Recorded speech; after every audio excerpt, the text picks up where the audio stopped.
നമസ്കാരം. ഇൻഫർമേഷൻ മീഡിയയുടെ പുതിയൊരു വീഡിയോസിലേക്ക് എല്ലാ കൂട്ടുകാർക്കും ഒരിക്കൽ കൂടി സ്വാഗതം. മാസം 1000 രൂപയുടെ സ്ത്രീ സുരക്ഷാ പെൻഷൻ അപേക്ഷ സമർപ്പിച്ച ആളുകൾ, അപേക്ഷ സമർപ്പിച്ചിട്ടും ലഭിക്കാത്ത ആളുകൾ, അതുപോലെ തന്നെ അപേക്ഷ സമർപ്പിച്ച് ഇപ്പോഴും സബ്മിറ്റ് എന്ന് മാത്രം കാണിക്കുന്ന ആളുകൾ ശ്രദ്ധിക്കേണ്ട കാര്യങ്ങളെക്കുറിച്ചുമെല്ലാം വളരെ വിശദമായി നോക്കാം.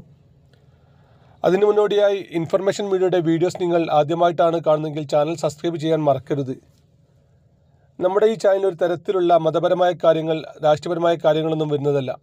ഗവൺമെൻറ്റിൽ നിന്ന് ലഭിക്കുന്ന സേവനങ്ങൾ, ആനുകൂല്യങ്ങൾ, അറിയിപ്പുകൾ എന്നിവയെക്കുറിച്ച് മാത്രമായിരിക്കും വീഡിയോസുകൾ വരുന്നത്. ശ്രദ്ധിക്കുക, ഗവൺമെൻറ് സേവനങ്ങളും അറിയിപ്പുകളും എപ്പോൾ വേണമെങ്കിലും പുതിയ മാറ്റങ്ങൾ വരാം.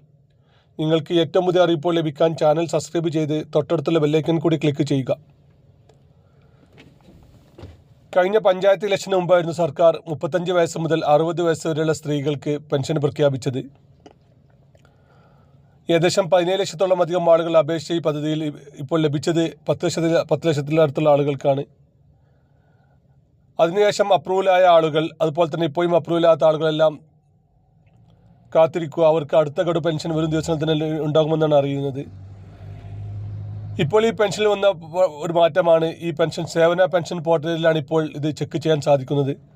നമുക്കറിയാം, ഇത് സ്മാർട്ട് ആപ്ലിക്കേഷൻ വഴി കൊടുത്ത് ഒരു പ്രത്യേക പോർട്ടൽ വഴിയായിരുന്നു സർക്കാർ ഇത് ആദ്യം ചെയ്തിരുന്നത്. പിന്നീട് ഇത് സേവന പെൻഷനിലേക്ക് മാറ്റിയിട്ടുണ്ട്. നമുക്കറിയാം, സേവന പെൻഷൻ എന്ന് പറയുന്നത് മറ്റ് പെൻഷൻ ലഭിക്കുന്ന ആളുകളുണ്ട്. വിധവാ പെൻഷൻ, വാർദ്ധക്യ പെൻഷൻ പോലത്തെ പെൻഷൻ ലഭിക്കുന്ന ആളുകളുണ്ട്. അവർക്കുള്ള വേണ്ടിയിട്ടുള്ളൊരു പോർട്ടലാണ് ഈ ഒരു പോർട്ടൽ. ഈ ഒരു പോർട്ടൽ മുഖാന്തരമായിരിക്കും ഇനി അവർക്കും പെൻഷൻ ലഭിക്കുക. അതുകൊണ്ട് തന്നെ ഇനി എല്ലാ മാസവും അവർക്ക് പെൻഷൻ ലഭിക്കും. അതോടൊപ്പം തന്നെ നമ്മൾ ശ്രദ്ധിക്കേണ്ട മറ്റൊരു കാര്യമാണ്, ഇങ്ങനെ പെൻഷൻ ലഭിക്കുന്ന ആളുകൾ നിർബന്ധമായി ചെയ്യേണ്ട കുറച്ച് കാര്യങ്ങളുണ്ട്.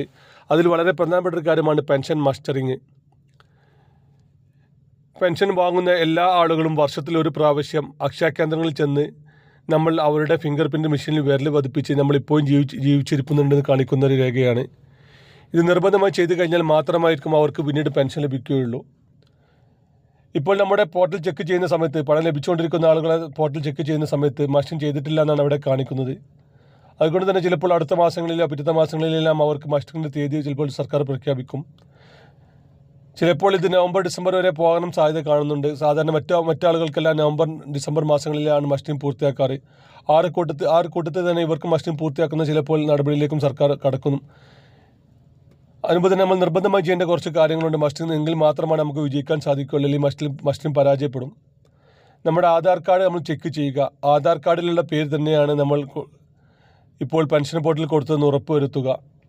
അതുപോലെ തന്നെ ആധാർ കാർഡ് പുതുക്കാത്ത ആധാർ കാർഡാണെങ്കിൽ നിർബന്ധമായിട്ടും ആധാർ കാർഡ് അപ്ഡേറ്റ് ചെയ്യുക. ആധാർ കാർഡ് അപ്ഡേറ്റ് ചെയ്യുന്ന സമയത്ത് നമ്മുടെ ഫോട്ടോ കൂടി അപ്ഡേറ്റ് ചെയ്യാൻ ശ്രദ്ധിക്കുക. അതുപോലെ തന്നെ ഈ ആധാർ കാർഡ് അപ്ഡേറ്റ് ചെയ്യുന്ന സമയത്ത് നമ്മുടെ മൊബൈൽ നമ്പർ കൂടി അപ്ഡേറ്റ് ചെയ്യുക. നമ്മൾ മുകളിൽ പറഞ്ഞതുപോലെ തന്നെ അക്ഷയ കേന്ദ്രങ്ങളിൽ പോയി വിരൽ വെക്കുന്ന രീതിയിലാണെങ്കിൽ ഇങ്ങനെയെല്ലാം നിർബന്ധമായിട്ടും ചെയ്തു കഴിഞ്ഞാൽ മാത്രമായിരിക്കും നമുക്ക് മസ്റ്റിംഗ് പൂർത്തിയാക്കാൻ സാധിക്കുള്ളൂ. അല്ലെങ്കിൽ പുതിയ രൂപത്തിലേക്ക് മസ്റ്റിംഗ് വരാൻ സാധ്യത കാണുന്നുണ്ട്. നമ്മൾ ആധാർ ആപ്ലിക്കേഷൻ വഴി, ഒരു മൊബൈൽ ആപ്ലിക്കേഷൻ വഴിയായിരിക്കും മസ്റ്റിംഗ് പൂർത്തിയാക്കുമെന്നും നമുക്ക് അറിയാൻ സാധിച്ചിരുന്നു. അങ്ങനെ ചെയ്യുകയാണെങ്കിൽ നമ്മുടെ ഫോട്ടോ കൂടി നമ്മൾ ചിലപ്പോൾ ക്ലിയറായി എടുക്കേണ്ടി വരും. അതുകൊണ്ട് തന്നെ ആധാർ കാർഡ് അപ്ഡേറ്റ് ചെയ്യുന്ന സമയത്ത് നമ്മുടെ മൊബൈൽ നമ്പർ, നമ്മുടെ ഫോട്ടോ, നമ്മുടെ മെയിൽ ID എന്നിവ കൂടി അപ്ഡേറ്റ് ചെയ്ത് വെക്കാൻ ശ്രദ്ധിക്കുക. എങ്കിൽ മാത്രമായിരിക്കും മസ്റ്റിംഗ് വരുന്ന സമയത്ത് നമുക്ക് മസ്റ്റിംഗ് പൂർത്തിയാക്കാൻ സാധിക്കുകയുള്ളൂ. സർക്കാർ ഇപ്പോൾ മസ്റ്റിങ്ങിനെ കുറിച്ചൊന്നും പറഞ്ഞിട്ടില്ല, അതിനെ തീയതിയോ മറ്റു കാര്യങ്ങളൊന്നും പറഞ്ഞിട്ടില്ല.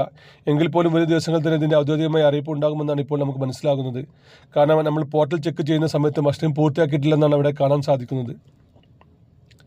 വീഡിയോ ഇഷ്ടപ്പെട്ടെന്ന് കരുതുന്നു. ഇതുപോലത്തെ ചെറിയ ഇൻഫർമേഷൻ വീഡിയോകൾക്ക് വേണ്ടി ചാനൽ സബ്സ്ക്രൈബ് ചെയ്തിട്ട് കൂട്ടുകാരിലേക്ക് ഷെയർ ചെയ്ത് കൊടുക്കുക. നിങ്ങൾക്ക് പെൻഷൻ കിട്ടിയിട്ടുണ്ടെങ്കിൽ എസ് ഒന്നുമില്ലാത്ത ആൾക്ക് നോ എന്ന് കമൻറ്റ് ചെയ്യാനും മറക്കരുത്.